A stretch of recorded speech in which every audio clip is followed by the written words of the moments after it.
Ten,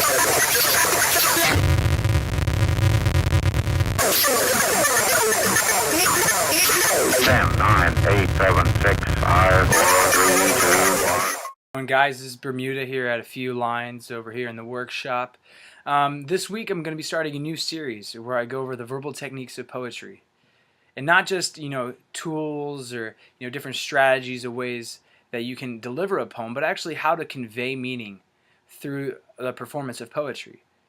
Now, I know a lot of people, they have a problem, getting up in front of a group and, speaking and sharing poetry, maybe at an open mic, maybe in the classroom. But actually, when you sit down and you really let a poem seep into your soul and your heart, and you really let it get in there, the raw emotion that you feel, it's unlike anything I've ever felt before. I guess the best way I can put it, it's like acting. It's really getting into the role, really feeling the narrator, feeling the narrative voice of the poem, and really just how would I react? How would I feel, when I'm feeling a hurt or when I'm feeling pain? There's my gut tightens up. The diaphragm constricts, and we do this without even thinking about it. These things become second nature. That's one thing that when we are delivering poetry that we need to be mindful of. So if it's talking about heartbreak and sad, then you need to constrict your stomach, get tighter, draw yourself in. These are just different things that you can help convey meaning to that. When somebody looks at you, they can read your body language. I think so much more of, the spoken word when you have an open mic, it's body language. There's all these things that the written page just cannot. I've chosen to deliver to you guys, kind of give you the best example, is a poem by Allen Ginsberg called America. I did this for a poetry class that I had with the wonderful Dr. Liam Corley. Excellent professor. He's taught me everything that I've learned. Everything that I'm teaching you today is a product of his craftsmanship. So this poem, I've already done an explication for this poem. I've gone through the meanings line by line for the first section of what I'm going to read to you. There's a longer poem, but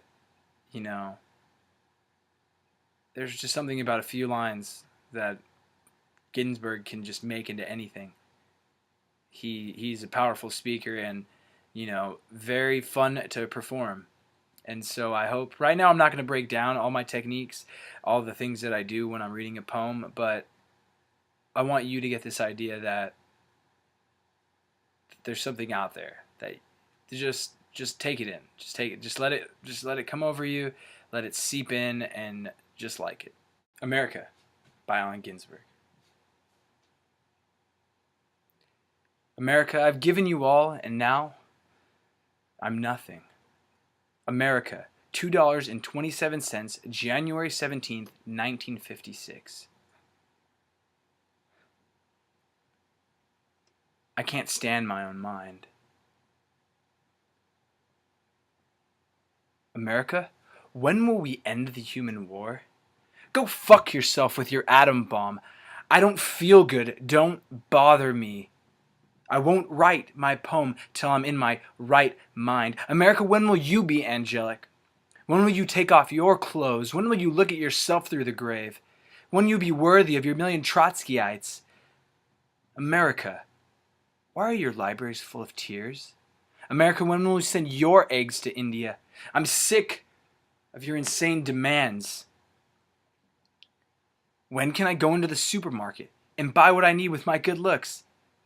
America, after all, it is you and I who are perfect, not the next world.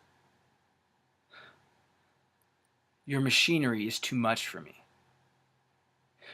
You made me want to be a saint. There must be some other way to settle this argument. Burroughs is in Tangiers. I don't think he'll come back. It's sinister.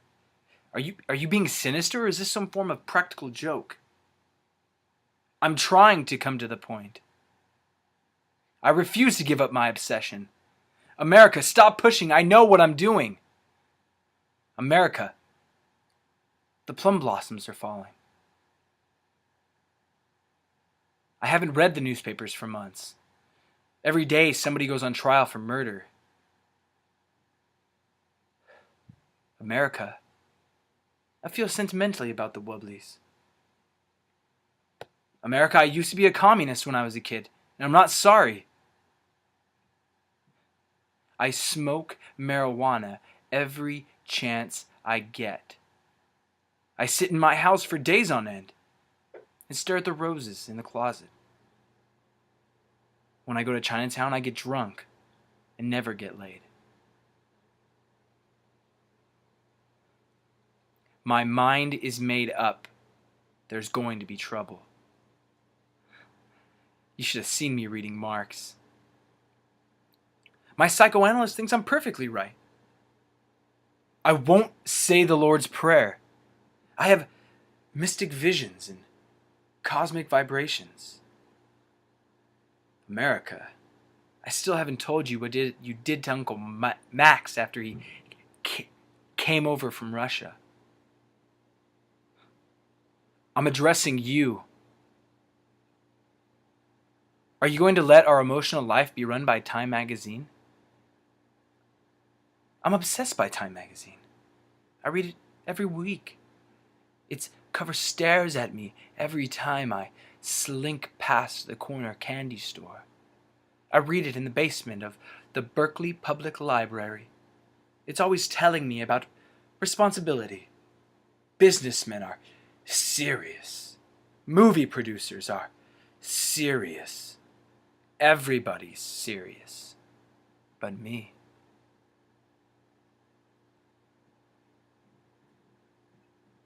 It occurs to me that I am America. And I'm talking to myself again. Alright guys, so that was my poem. Not my poem, but my performance of a poem. And I guess it is kind of my poem, because when you're reading poetry, when you're really getting into it, the words become yours. You know, a few lines of somebody else is now a few lines of yours. It's coming out of your mouth. Your body is feeling it. There's a certain ownership, a certain sense of giving back, of, I don't know. But, yeah, so next week I'm going to go over pausing. You may have noticed that at various parts where I pause, especially at the end. Pausing has a lot of different purposes, as far as like creating dramatic suspense or awkward silence. So next week, a new poem. Hope you guys enjoyed this. Leave some comments. Let me know. Let me know what you think. Any ideas for poems I should read? Anybody's favorites? Anything. Just let me know. Alright guys, well, thank you very much for tuning in. And as always, undoubtedly yours, Bermuda.